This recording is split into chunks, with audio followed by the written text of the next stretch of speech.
The work blueprint, the whole design of these conversations, we work with the most complex customers. Everyone's on this journey. And what they're trying to kind of get together on is like, where is the world going with AI coming through? What does that mean in terms of our people? What does it mean in terms of how work is designed?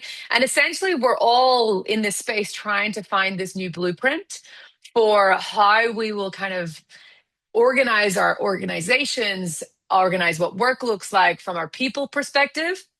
And we've got Michael who's coming on. So, Michael, I had already given everyone context about your incredible career history, your background. You have sat right at the front, leading, one of the most transformational times in history as well. And you're now, I mean, you're a couple of things. You are now in your portfolio career moment where I get to have access and our customers at a CHRO and CFO and CIO level have access to you. So, getting your expertise here in the room for everyone is incredible and we're super grateful. Why don't you give everyone a little bit of like what you've been up to, sort of the Yeah. kind of conversations that, you're involved in right now, like where you're kind of leaning towards, because I think that'll be a really good setting from I've now been, CHRO, Mastercard, and what are you up to? Yeah. So thanks for the introduction. Yeah. So since I retired from Mastercard back in January of this year and really stepped out of the chief people officer role in April of last year. So I spent a bit of time just doing transition work while I was still there. But in my new portfolio career, my next season, as it were, I'm sort of dividing my time up in a couple of areas. One is around advisory and consulting work. So I'm doing some work with Egon Zehnder, which does a lot of leadership advisory work. And it gives me access to conversations across industry, even though it may be financial services, industrials, pharmaceutical, doesn't matter. This topic about AI and AI readiness continues to come up, whether it's at the board level or at the management operational level. So spend time there. And then I'm spending a bit of time doing some teaching work as well. So I'm faculty at a couple of different universities. So it gives me access to executives that are in the heart of change and transformation, but it also gives me an opportunity to learn from academics that are doing research in this particular area. So that's really interesting. So just recently, in the past month, we were doing some work with Harvard, Cambridge, and then just recently in Johannesburg with Duke. So that's interesting. And then the other part is obviously with startups and with organizations like Reejig, really, which is at the leading edge of looking at tools and solutions to help support organizations leading through transformation. So that's in a nutshell what I'm up to. And I'm really looking forward to this conversation because I think given the number of people that are on the call, everyone is still eager to learn from each other, but also to take it away from the hype and into real practical implications and ways in which CHROs and executives can really affect significant change and positive change in their organizations during this period. Yeah, it's really interesting. The thing that you have, which I really think is great, is the diverse access point from an academic, from real life, being like hands-on tools in your role, and now you're advising across multiple different industries.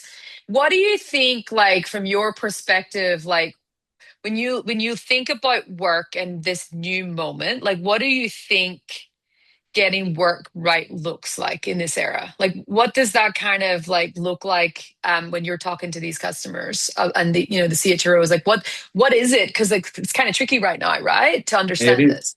It is tricky. It really is tricky. And I think this is like the leadership test of the decade. And I think, organizations have had to deal with so much, the pandemic, tariffs, geopolitical challenges. But this is like one of the, as I think, one of the biggest leadership tests of the decade, if not the century. And I think there's been, what I've observed over the last 12 months, there's been this interesting arc of at the beginning, everyone was really looking at AI like a software upgrade. And it was a bit like Y2K, like this is a big thing. And there was a lot of debate around who owns AI. Is it IT? Is it HR? And I think that's sort of been a debate that's been going on. I think what I've seen now, it's sort of evolved from that, and it really is this joint collaboration with HR playing a really front row seat in actually developing and implementing and thinking about workforce transformation, because AI really is a strategic inflection point, and it demands a different level of thinking and leadership clarity around what is it that you're trying to solve for. And I think the three big buckets I always go back to is around, are we doing this for using AI to cut our costs and looking at efficiency and productivity? That's sort of number one. Number two is, are we looking at AI to improve our products and services? And then number three is, are we looking at AI as a way to fundamentally reimagine how value is created for our businesses?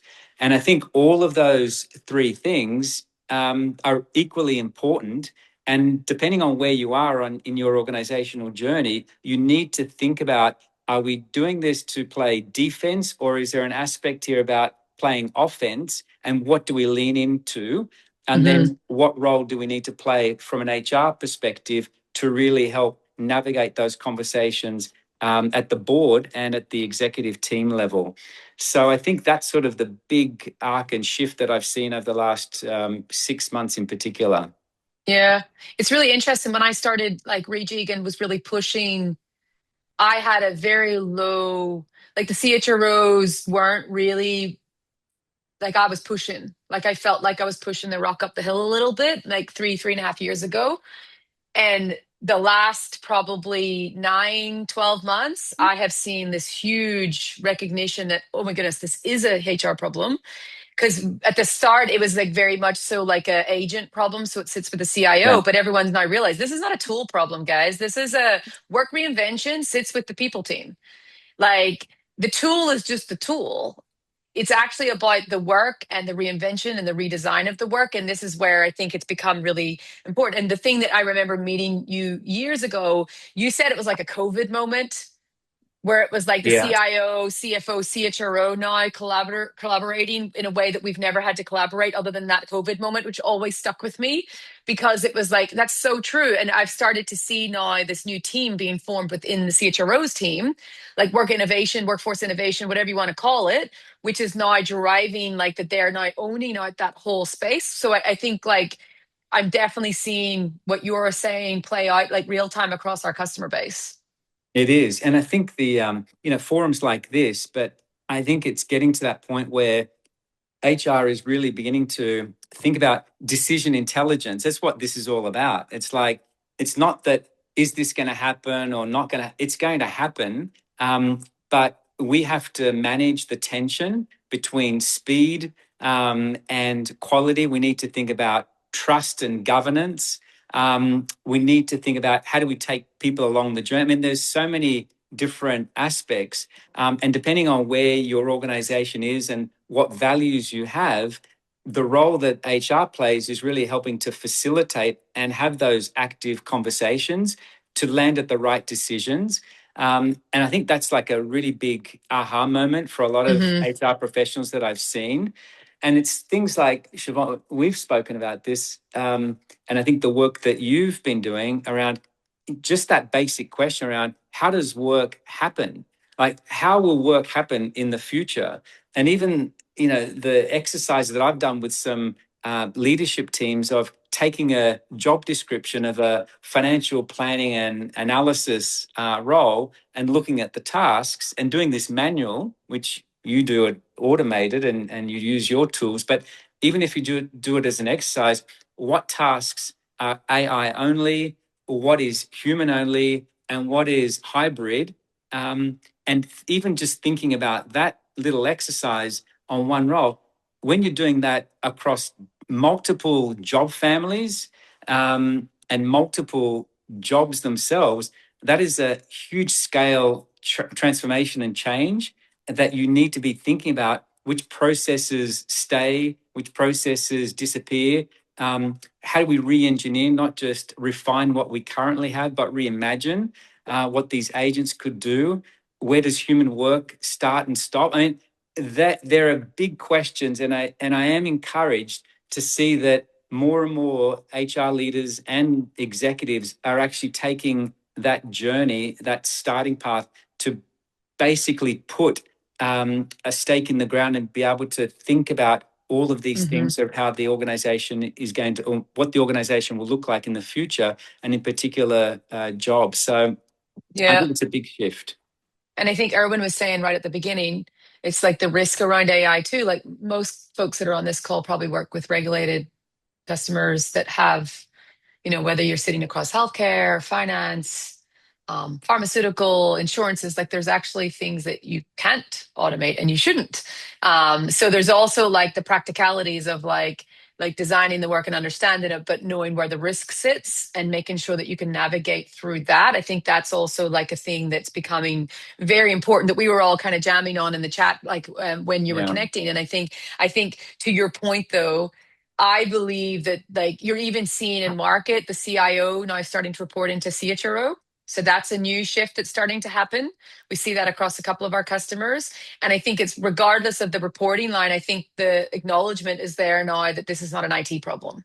Yeah. Like this is that which is great, right? And for folks that are on this call, Michael, like, I have this like rally call to market right now where like this is the greatest career opportunity for all of us right now to be like in this once in a generation change to work, to actively like drive and design how our companies will work, by being bold but responsible at the same time. And I think the folks that you and I get to talk to, they're right at the helm of like getting to make that decision as a company, right? Like, and as the Yeah. leaders that are in charge of that. And when you think about like, the CEO, for instance, what is the one data point or like the missing link that you think is there for the CEO? Like when you think about the CEO and how they're thinking this through, what do you think is like an issue there? Like what's the missing link that they're not seeing? I think they're beginning to see it, and I think this is part of the change that I've seen. One is around the board. So they have responsibility around, how is the board prepared? Are they adequately equipped to be asking us the right questions to put that right Hmm. tension level? So I think there's a board and a governance piece. I think the other big question I think on top of mind for CEOs, and it gets back to something you just touched on, but I think risk. Like there's risk in all of this. There's thinking about your customers, thinking about data, thinking about governance. I think for CEOs, they're not beginning, they do recognize that this is a big shift. And so this earlier version of, what is AI, this is a big software upgrade, and we're just going to give everyone Copilot licenses or allow people to play with Claude or not play with, different Hmm. tools and so forth. I think the conversations now is this is much more than just giving people access to tools. It is a fundamental shift in the way that CEOs are having to think about all of these bigger macro questions, and as well as bringing the organization along this change journey. So even things like chips and power consumption, communities. So the discussions last week in South Africa, when I'm talking with mining companies, they're saying, look, hey, there's a lot of opportunity here with AI and with automation and robots, but also we have to consider that in certain markets there is a requirement in terms of how many people are hired. There are tax implications as well if you were to automate too much. So there's all these other macro questions around how fast the change needs to happen for the organization. So I think this is the missing link, if you want to go back to that, is around this is like a macro transformative moment for organizations, and there are multiple touch points. And thinking it's just a technology solution is just focused on productivity misses the whole point around the opportunities that come here, as well as balancing all the risks as well. Yeah. And I think like Cordell has a really good question in the chat. He said, like, I'm curious how you see HR's role in AI adoption. I do not think HR should own it. I do not think HR should own identifying the highest value use cases, but it may need to help the business understand how work is actually done or where AI agents fit and what has to change in roles and skills and workflows to make the transition work. And I think one of the things I would say before you answer is there's kind of two voices of this in market right now. There's the voice where there's a team that's getting stood up underneath CHRO who's like building capability internally to do this. Think of the architect as the designer of this new world, and then the builder brings together the agents. So that's like one rule where it sits under one camp. And then there's this other one, which is HR are now just doing the work design, org effectiveness, tasks, owning that whole component. And then the business builds their own agents. Like, what do you think is HR's role in all of this, Michael? Like, where do you see the boundary of what, if you were designing this right now, as CHRO, what would your team look like? Yeah, I mean, I do think, and these are the conversations that are happening now. It's like if you are sitting in the role and you're advocating or you're proposing and influencing the business will ask you, what are you doing in your own function as well? How are you creating capabilities within your own function? And I think one of the areas of focus for HR leaders is really doing that. It's like leading by example, and thinking about what kind of roles do I need? How should my team reimagine the work that they're doing? And these are the real examples. So the point about looking at processes and looking at jobs and redesign and job architecture, tasks and skills, and thinking about agentic AI, it's a multitude of different touch points. And I think there's a responsibility on HR to upskill itself. It's almost like putting the oxygen mask on yourself before the others, the safety, call that you have on flights and so forth. It's the same kind of thing. What are you doing for yourself? And so I do see that's a big factor for HR in particular, reimagining its own workflows and processes, as well as helping shape and influence the rest of the organization. I think it should be like this is gonna sound really crazy, but like we shouldn't rely on external people to come in and show us how to work. Like we need a capability inside our own companies to be able to do this forever, because this is not a one-time change. This is a forever shift.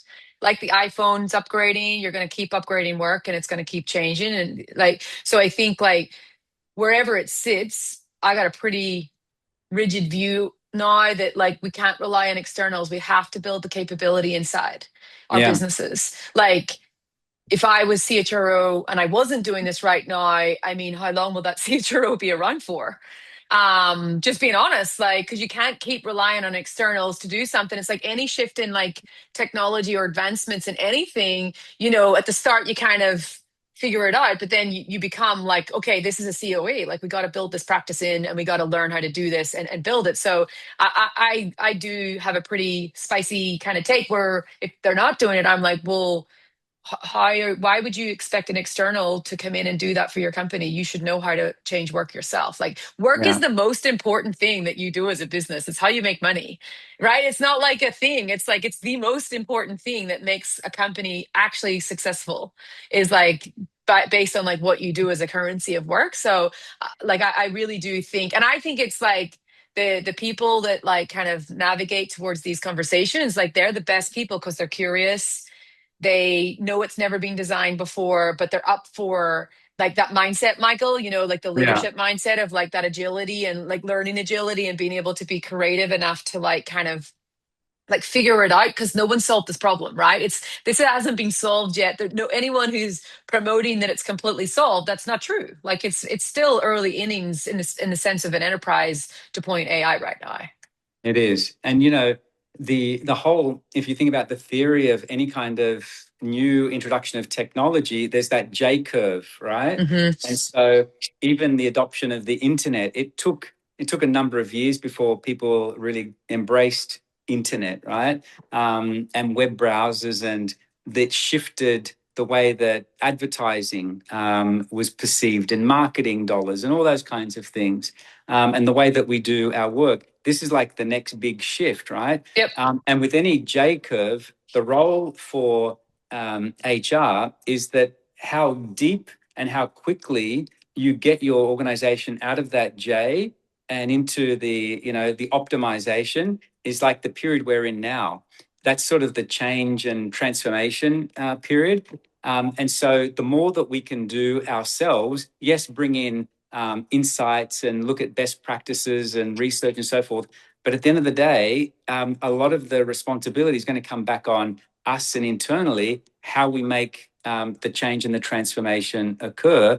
We just need to equip ourselves and our teams with the right data, with the right tools, and the space to be able to do this. And I think the other piece, which we haven't touched on, but I do think it's a really critical one, is around the culture. What kind of organizational culture do you have? Is it one that's going to reward this shift and recognize, or is it one that's going to hold people back, or to some extent have consequences of people leaning in? And so the cultural aspect of this is also a significant one, and particularly when it gets into decision making and what's automated, where's the human decisions and so forth. It's a really important question up front around how you take your organization through this, and bringing people with you, and the transparency, I think, is a really important question for the organizations to ask themselves. One of the things that when you were talking about the CEO, and you just triggered me to think about it when you said that. So one of the biggest things that I think has been like quite hilarious to watch.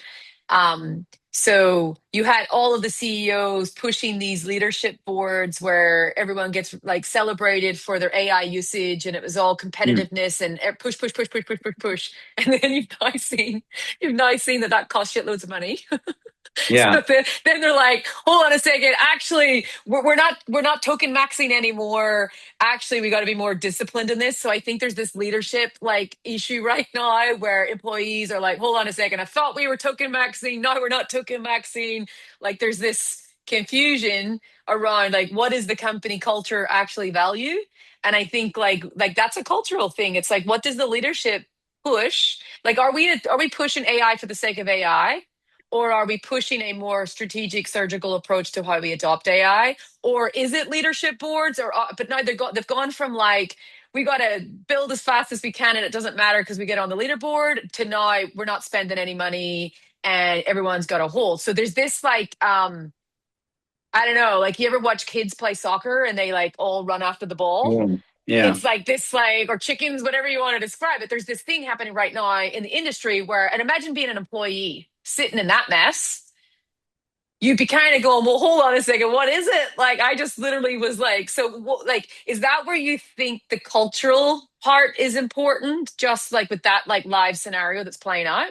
Yeah, I think that's a really great analogy. The kids on a soccer field, and people are running, in different directions wherever the ball is going. Yeah.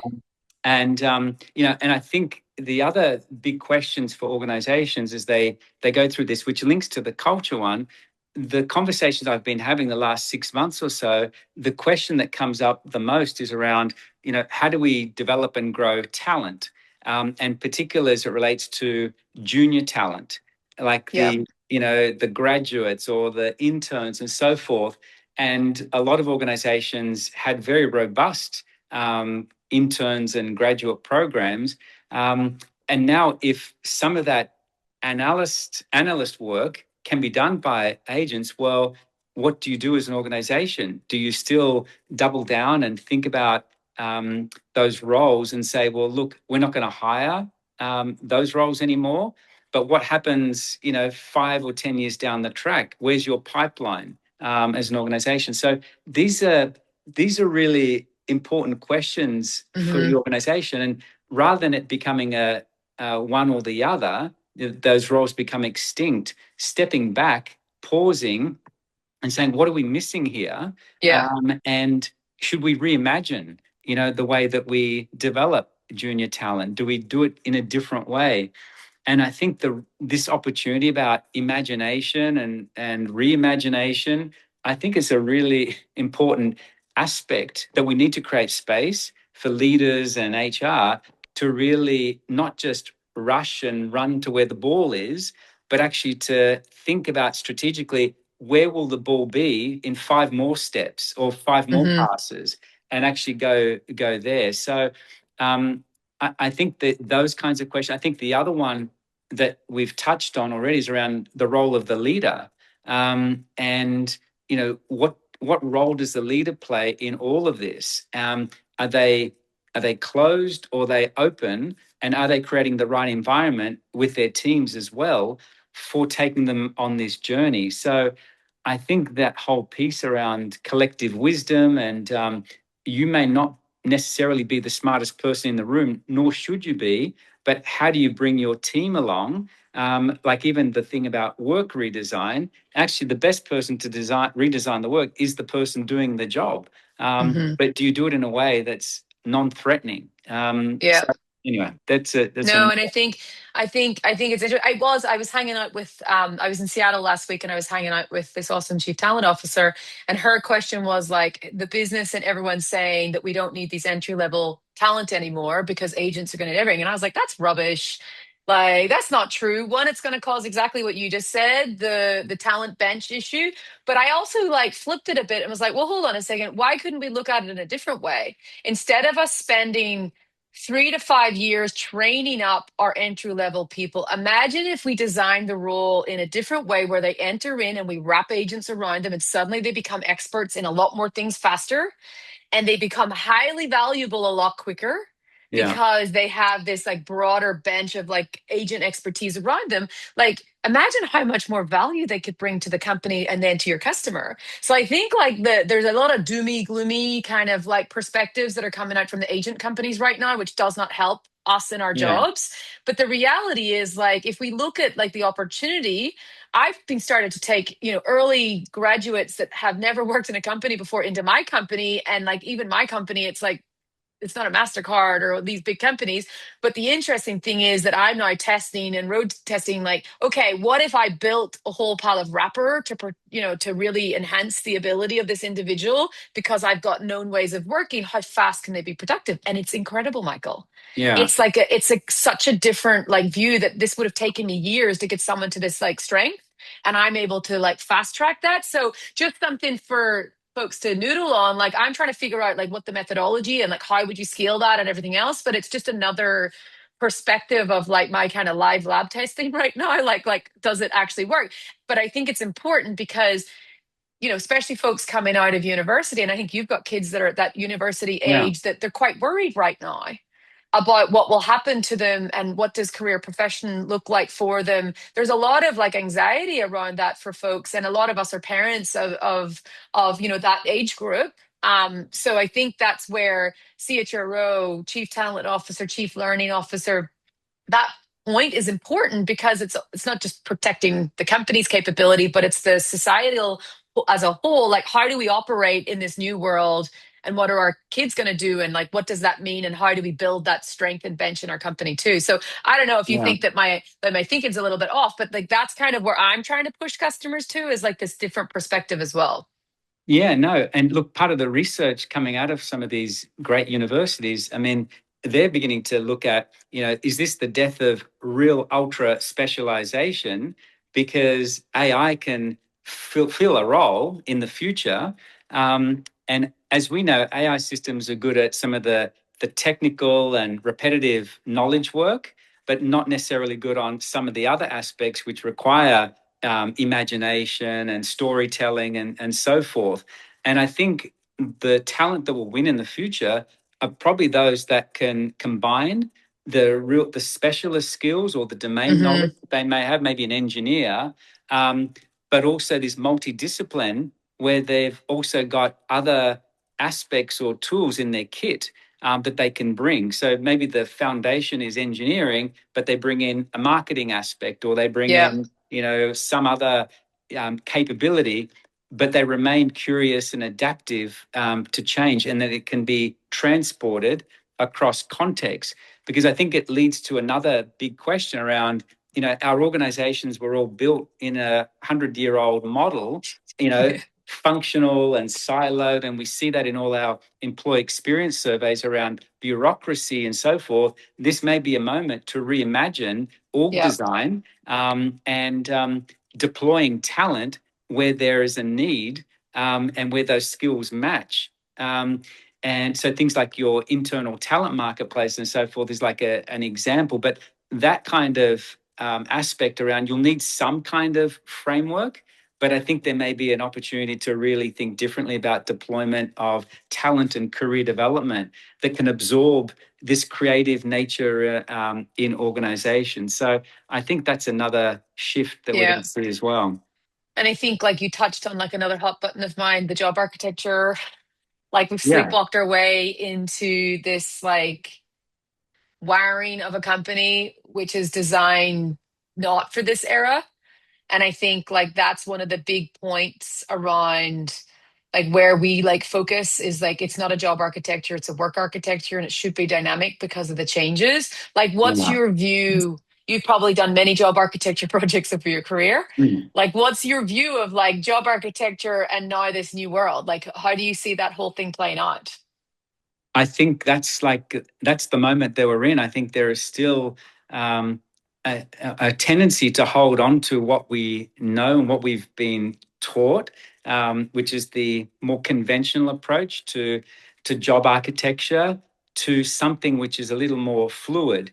And I think that's where the shift needs to be, because I do think our organizations will require us to think differently as we start to deploy agentic tools to be able to do particular tasks and so forth. I think I think that's a big question around, are we going to do performance management on these agents? Who's going to oversee the agents? And it's a different skill, and it's a different problem that we're going to be Hmm. solving that we haven't yet uncovered it yet. And I think that's a big shift. And I think the other one that sort of links to this is that, are there winners and losers in this? Or is there going to be a changing in terms of a leveling up? So the example would be, is AI going to be a non-linear approach so that the real talent in the organizations are going to embrace this even more and are going to be even more productive than what they were before? But does that create, health and well-being and burnout issues because they're just so into it? And then for bottom performers, do they get overwhelmed by all of this change and they fall further behind? So there's another argument that says, well, if you're in the lower tier, that the deployment of AI in a responsible way could actually lift them up to another baseline in the organization. So Hmm. even thinking about your population and your performance and potential questions as well, these are really important around the overlay of technology and AI in particular, around how you see this playing out in your organizations as well. Hmm. It's interesting because Matt put a question into the chat about like RAM and comp and how things will evolve. And one of the pieces of work that I've been working on, Matt, at the moment has been on one side, the job architecture is kind of like usually it kind of sits half in rewards teams, half in talent teams. It's kind of like in most it's kind of split between those two areas. One of the things that we have built out is we take the job architecture from being this kind of like archaic wiring system, and then we evolve it into what's called a work architecture, which means, we understand the levels, the departments, the RAM, all the associations with that, but we're blending it with like task, subtask, workflow, agent, like all of the broader pieces that we need as a work architecture. What's really interesting though is there's a lot of questions coming to me now in my DMs around like, okay, what does this mean about reward? How do you pay people differently? And how do you see that playing out? And Michael, one of the things I've been saying right now is that most of the like agents are at subtask level right now. Like there's not Yeah. a lot of areas, like let's be honest, that are taking out 50% of someone's job. Most of the scenarios are like subtask level, like small agent. No, that's today. Well, now we look at capability like co-work, and when that really starts pushing out, like a Microsoft co-work that goes out into the enterprise, when that starts being allowed at scale, you're going to start to see like broader shifts now in work. So that's where the RAM conversation comes in. Like if I make a salesperson 10 times more valuable because of agents, are they going to expect more reward for that? If, or in that other scenario, like if we take X percentage of a role, does that mean the shift in REM? And I think that's where I don't think anyone, Michael, has solved that. Have you seen anyone having a strong point of view to Matt's question? Because I think no one knows because they don't know how real the AI thing is really going to hit the jobs right now. What's your take? Yeah, I mean, it's a great question. The take really is around whenever you're looking at compensation design in organizations, you're also looking at value creation, right? And so you need to take a step back and really think about what are we incentivizing for? How are we funding, our compensation? Is it creating value for shareholders, customers, and so forth? So I don't think the fundamental principles shift in terms of good comp design. But in terms of the mix, it might be different. Like in terms of, base compensation versus short-term bonus and long-term incentives. And so I think it is a question that comp committees are asking themselves around where does this go? And when you see some of the parabolic, stock prices of certain companies, Hmm. you sort of think, okay, is this because of hype, or is there, some real value that's being created here? And then how do we reward people for their contribution to this? And equally, if something goes the other way, is there enough durability in the Yeah. existing compensation plans that doesn't penalize people where they haven't had control over the outcome? There's some other issue that's occurred. So it's a bigger question around reward and incentives and comp design, but it has to be something that teams are thinking about. Yeah. I And do get asked a lot. I get asked a yeah, lot about this with our customer base. But I think and for everyone's knowledge, when I say RAM, I'm talking about like reward. That's my accent. So yeah, thanks, Steve, for picking that up. We need a translation agent here for my weird accent. But I think the job architecture first shift has to be modernized. End of story. Forget REM for a sec, like reward and remuneration for a second. Like even just modernizing that, Michael, and then shifting it into a dynamic view so that a company has the infrastructure it requires for decision making support when it comes to like agents, people, work jobs, and how they orchestrate work to worker, whether you're people or agents, it doesn't matter. Like that is like I think everyone now collectively agrees with me on that's like we need to do that. I think the reward and remuneration component is still to be decided because it's how much impact. Because here's the other thing that I've seen. So when you're out reinventing work and it's changing, you remove tasks, absolutely. But you also introduce new tasks you haven't done before. So people only talk about 40% of this job is now gone with agent. Well, yeah, but did you know that you introduced 20% more new things that we never had to do before? Because like those agents don't do the things and there's all these net new task curation. So I also think there's this other part where I think jobs are going to be less about like job cutting and job structures and more like evolutions, like Jenga. Like you take parts out, but you're putting parts in. Like I think that's kind of the way that I'm seeing it in our data, like across 25 industries right now. Again, I haven't seen full-fledged, true agentic, like no customer is allowing no human in the loop. Even in yeah, my company where I can do whatever I want, I don't allow no human in the loop. Like I just don't trust it. It's not strong enough. So yeah, while we're in a world where there's human in the loop, we're going to have this in between part of like that Jenga, like tasks coming in, tasks coming out.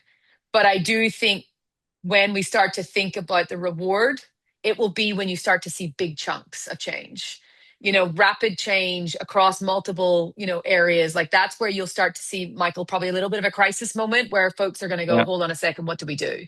Yeah, agree. I mean, it's another fascinating thing, and as I said, what are you rewarded for? Are you rewarded for just changing incrementally what you should be doing, or are you really being rewarded for creating new value into the organization? And so, yeah, these are great questions, and I don't think we're there yet. I think it's sort of take this journey on its different stages, and like the job architecture question and thinking about talent and thinking about org design, all of these aspects are really important. And in the background, think about the question about reward and incentives and so forth. But I don't hear enough at the moment that it's top of the list in terms of priorities right now. There are just so many Yeah. other fundamental areas that people are focused on. And speaking of like fundamental things, one of the things that I keep seeing play out in customers is probably two different takes, and I want your view of what you think is the best. So you have customer A, and customer A has bought 150,000 seats of Copilot and has now told their people to go and build. Mm-hmm. And then you have customer B, who has probably taking more of a tops down approach where they're looking at the opportunity and redesigning. Where do you sit? What's the best approach? Huh. Yeah, I mean I always like it's a bit of both, right? You need to, I always think around, you need to look at what's almost the 90-day, 100-day sprint of things that you need to move and mobilize, but you can't lose sight of the future either. And it's this ambidextrous, leadership capability that is really good and adaptable, to be able to focus on the here and now, but also to be not missing the opportunities of redesigning for the future as well. So I always go in terms of it's really got to be a bit of both. Mm, If you over rely on just the short term aspects, I think you miss the opportunities, and then you'll be playing catch up, and potentially it's a bit too late. Someone else is going to come into that space. yeah. You know what's a really interesting thing I've seen play out right now? In customer A, where they have ruled out whatever tooling, they actually go slower Mm. because what's actually happening is they've scaled chaos. So everybody's in the rowing boat and we're all going in different directions. Things are actually slowing down because actually in big companies, like ways of working are really important. Yeah, And like paying the invoice, like we should pay the invoice in the same way as a company because there's velocity. It's like that Formula One pit stop analogy. Like everybody's working and knows their role to play and their yeah, task. So I think there's this really interesting thing in a lot of the world I've seen is that probably has a suboptimal effect. But what it did do really well is it got all of the employees feeling that they had a moment and got them opening up to the AI. Where yeah, I'm starting to see customer shift is like to this B part where they're going, we want to look at the highest value areas of opportunity and redesign that, but still allow our employees to have this like moment of like innovation where they can be creative and design and do, but like not at the skills that we've seen. And again, it came back to my point at the beginning. It was also about cost yeah, because they blew the budgets because they were spending so much money, as well as just everybody doing their own thing slowed things down. So it's going to be really interesting. I'm looking at the data sets right now to see like, okay, what is the best way to get your culture of folks wanting to innovate and be creative and get your people adopting and feeling that got like empowerment and ability, while also like not like causing chaos and like yeah, having that kind of Formula One pit stop moment. So I think like I'm going to hopefully have some data to tell that story in a bit when I've got a little bit more game tape on it, but it's just some interesting signals that are playing out in market. that's very Michael, we good. have run out of time. We have Oh, had the most awesome conversation, and it's been incredible to have you here. There's been so many questions that have went into the chat as well from folks that we'll follow up and make sure that we've got answered. Thank you, Michael, for joining us, for your expertise, and thank you to all of our community folks for joining and your incredible questions and for saving me at the first 5 minutes. I love you for that. And folks, you can follow Michael on socials. Anything you need from us is just DM us, and we will see you again next week. thanks, Siobhan. Thanks, Take care, everybody. everybody. Bye now.